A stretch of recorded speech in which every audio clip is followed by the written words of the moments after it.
Assalamualaikum warahmatullahi wabarakatuh. Selamat siang, hai friends. Jadi pada kesempatan kali ini kita bakal ngasih tahu kalian bagaimana sih penerapan rumus matematika dasar di kehidupan sehari-hari sebagai mahasiswa program studi desain komunikasi visual. Tentunya ada banyak banget dong. Nah, sebenarnya kita sudah ada 5 soal ini. Yang pertama kita ingin melihat bagaimana sih menghitung dengan cara rumus matematika dengan 3D. Terus juga kita bisa menghitung bayangan studio. Dan juga kita bisa menghitung biaya produksi dan juga komposisi warna yang digunakan dalam cat. Jadi ayo langsung kita cek. Jadi kita akan membahas soal nomor 1. Nah, pertanyaannya itu objek 3 meter dari kamera diproyeksikan pada bidang sudut 40 derajat. Caranya itu kita asumsikan sudut 40 itu sudut antara bidang proyeksi dan juga arah hadap. Sehingga panjang proyeksi sepanjang bidang itu memiliki rumus panjang asli dikali cos 40 derajat. Jadi luas proyeksinya 3 dikali cos 40 derajat, di mana cos 40 derajat itu 0,766044. Jadi 3 dikali 0,766044 ini memiliki hasil 2,298 meter, atau kalau kita bulatkan menjadi 0,30 meter. Nah, jadi saya akan menjawab soal nomor 2. Jadi pertanyaannya itu dalam 1,8 meter sudut 35 meter dan objek setinggi 25 cm. Jadi kita asumsikan bahwa makhluk itu memecahkan cahaya dengan arah yang membentuk sudut 35 derajat terhadap horizontal. Diminta panjang objek setinggi 25 cm di kamera. Jadi tingginya itu dari 25 cm kita ubah menjadi meter, yaitu 0,25 meter. Jadi misalnya adalah F dengan rumusnya sendiri yaitu tinggi objek per tan meter. Jadi kita cari tahu dulu tan 35 derajat itu sama dengan 0,7002075. Sudah kita masukkan ke dalam rumusnya. S sama dengan tinggi objek 0,25 per tan 35, yaitu 0,7002075 yang menghasilkan 0,3570 meter. Dan kita bulatkan jadi 0,36 meter. Jadi jawabannya 0,36 meter. Jadi di sini saya akan menjelaskan soal nomor 3. Soalnya adalah billboard miring 15 derajat dengan desain panjang 5 meter, panjang miring papan, diminta komponen vertikal dan horizontal atau tinggi efektif dan lebar proyeksi. Nah, di sini ada rumusnya. Rumus komponen vertikal itu 5 sin 15 derajat. Dan komponen horizontalnya 5 cos 15 derajat. Nah, di sini untuk jawabannya, jadi kita tinggal masukkan sin 15 derajat yang sama dengan jika diri itu 0,2588819. Lalu tinggal dikalikan untuk vertikalnya. 5 dikali hasil dari sin 15 tadi sama dengan 1,294 meter. Untuk horizontalnya kita pakai cos 15 derajat yang hasilnya 0,9659258. Nah, ini 5 dikali 0,96592258 yang hasilnya 4,830 meter. Jadi jawabannya dari hasil yang kita dapatkan itu tinggi vertikalnya 1,29 meter dan lebar proyeksinya 4,83 meter. Jadi di sini ada penerapan sistem persamaan linear dua variabel untuk prodi desain komunikasi visual.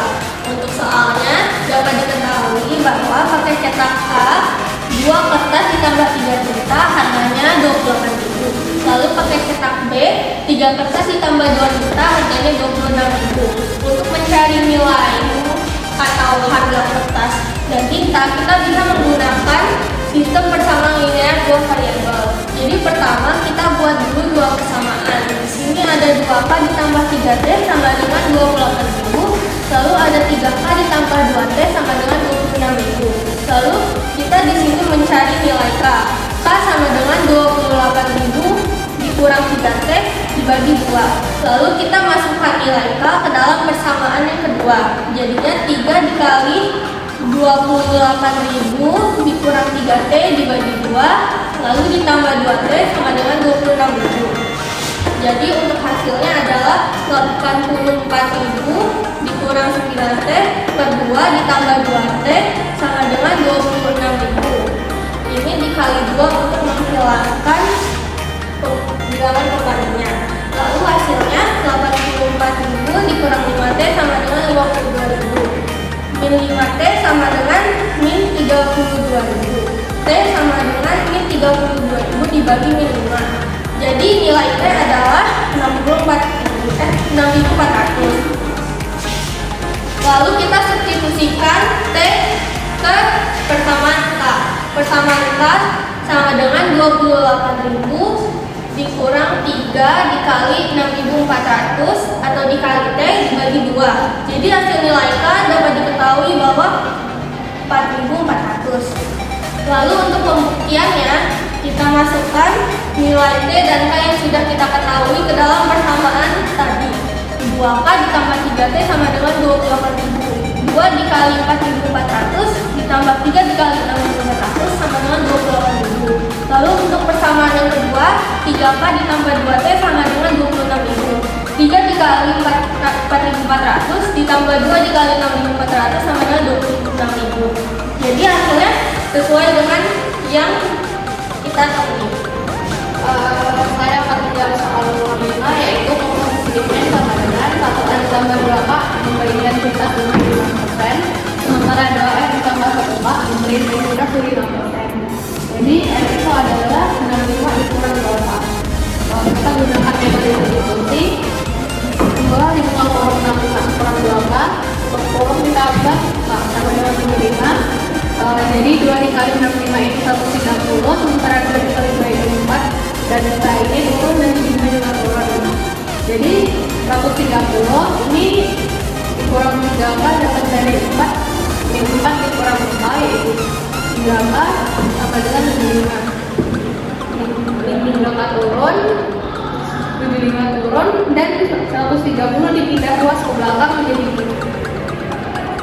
Jadi 75 dikurang 130 itu min 55, sementara min 3 turun dibagi jadi min 55 dibagi jadi 3K yaitu 18,33%. Sementara untuk K itu, untuk R itu 65 dikurang 2 dibagi 65 kurang 2 buka kurung 55 dibagi 3 sama dengan 65 103 sama dengan 110 bagi 3 sama dengan 195 bagi 3 110 jadi R itu 85 dibagi 3 sama dengan 28 sama 333. Jadi nilai untuk K itu 55 dibagi 3 sama dengan 18,33%. Untuk R itu 85 dibagi 3 atau 28,33%. Nah, penerapan trigonometri dan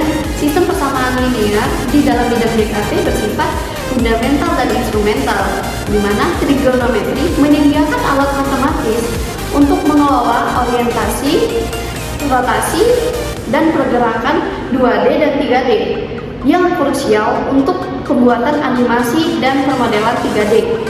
Kemudian, sistem persamaan linear memungkinkan kontrol yang presisi dalam hubungan proporsional, kemudian distribusi elemen dan manajemen warna dalam desain digital. Dengan memahami konsep-konsep ini, para desainer dapat menciptakan karya visual yang murni serta akurat, efisien, dan dinamis. Dalam penggunaan metode matematika seperti trigonometri dan SPLD, saya telah menegaskan bahwa dalam komunikasi visual itu tidak hanya mengandalkan aspek estetika semata saja, tapi juga mengandalkan prinsip-prinsip kalkulasi yang terstruktur. Jadi disarankan untuk mahasiswa DKV untuk terus mendalami integrasi ilmu matematika ini untuk menghasilkan solusi yang tidak hanya kreatif, tetapi juga fungsional, proporsional, dan dapat dipertanggungjawabkan secara logis.